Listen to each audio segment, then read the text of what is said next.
How does one lead a meaningful life?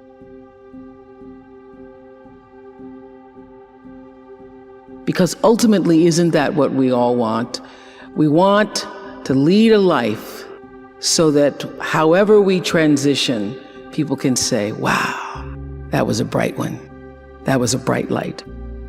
First of all, I think that it comes from a deep sense of awareness about who you are and why you're here. It comes from being in touch with, on a regular basis, the appreciation and the holy gratitude that should fill each of our hearts on a regular basis, just knowing what a privilege it is to be here and to be human.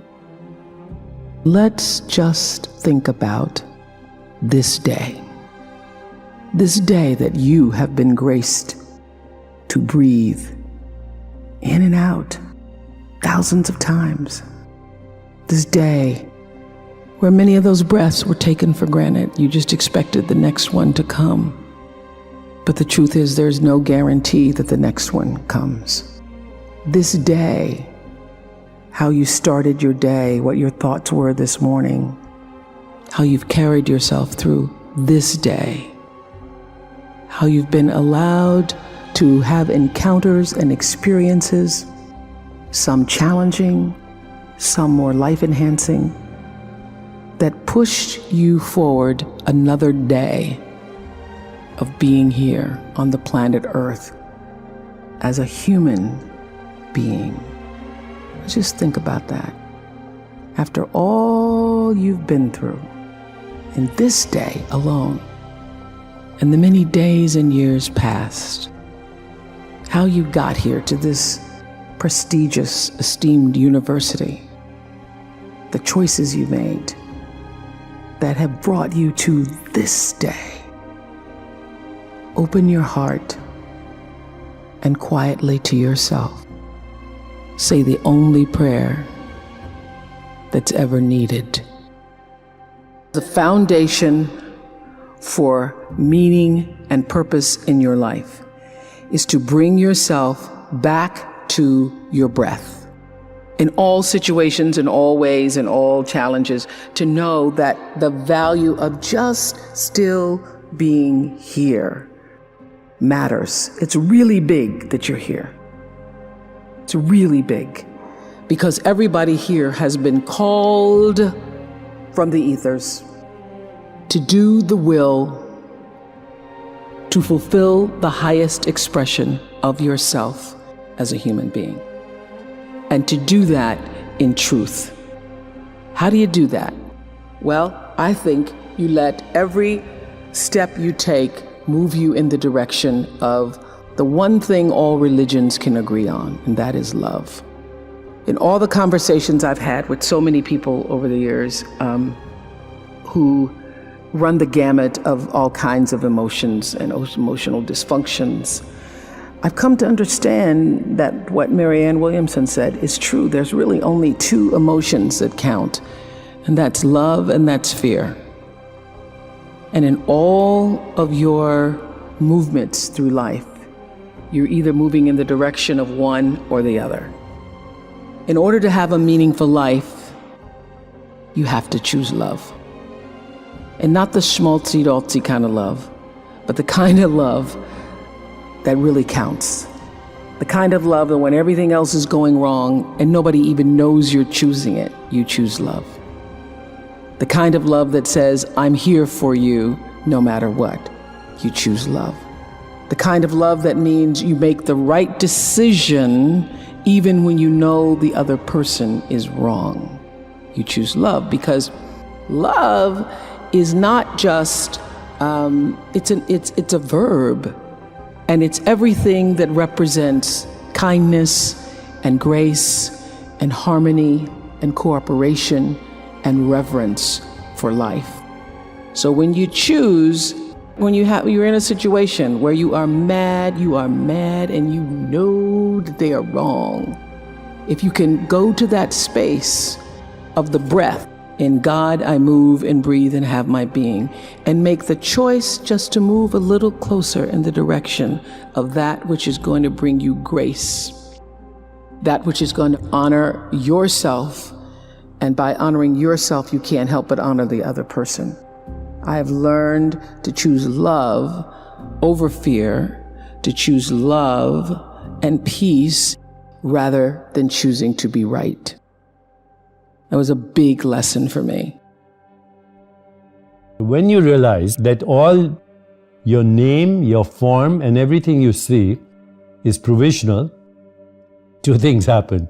To some people, they have immediate, what we could only metaphorically call the dark night of the soul. They go into a deep depression because everything they thought was real is no longer real, including their own name, form, body, and mind.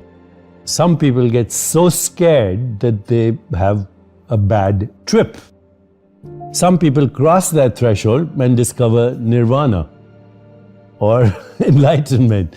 And they say, wow, I thought I was squeezed into the volume of a body in the span of a lifetime, but I'm a timeless being that can morph myself into any experience, including the human experience, which is amazing.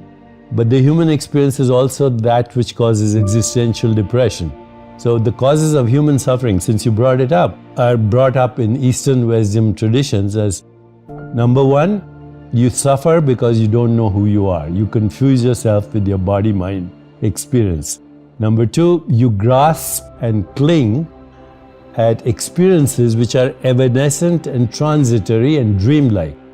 You say, what happened to your childhood? It's over. What happened to yesterday? It's over. What happened to 5 minutes ago? It's over. What happens to these words? By the time you hear them, they don't exist.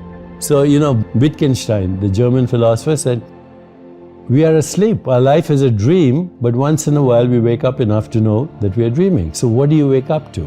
When you cross this threshold, you wake up to your true self, which is not body or mind, but the awareness in which that experience is happening.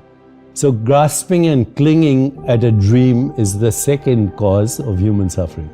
The third is being afraid of anything that's unpleasant, pain, abandonment, being treated by someone not respectfully. So that's, there's aversion to certain experiences. Third cause of suffering. Fourth is identifying, which is related to it, with your ego identity. And fifth is the fear of death. Now they're all connected. They're all the same fear. And they are not knowing who you are. This is the biggest question that humans or everybody should be asking. Who am I? What am I? Am I the changing experience of this body, which is a perceptual activity? Am I the experience of the changing mind or the changing personality? Because you don't have the same personality when you were a kid or maybe even 10 years ago. What is it at the basis of this? When you start that reflective self-inquiry, ask yourself, who am I? What do I want? What is my purpose? What am I grateful for?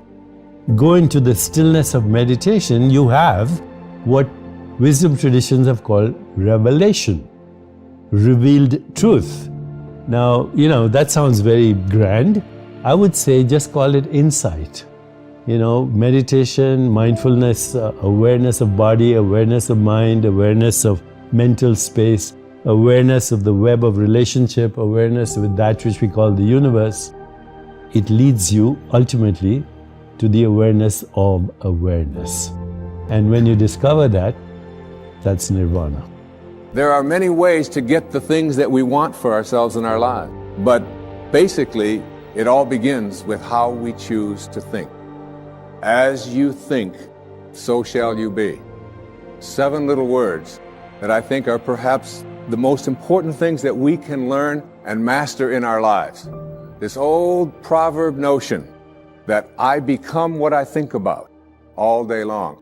And once you know that what you think about is what expands, you start getting real careful about what you think about. You don't allow your thoughts to be on anything that you don't want or that you wouldn't want to have manifest or show up for you in your life.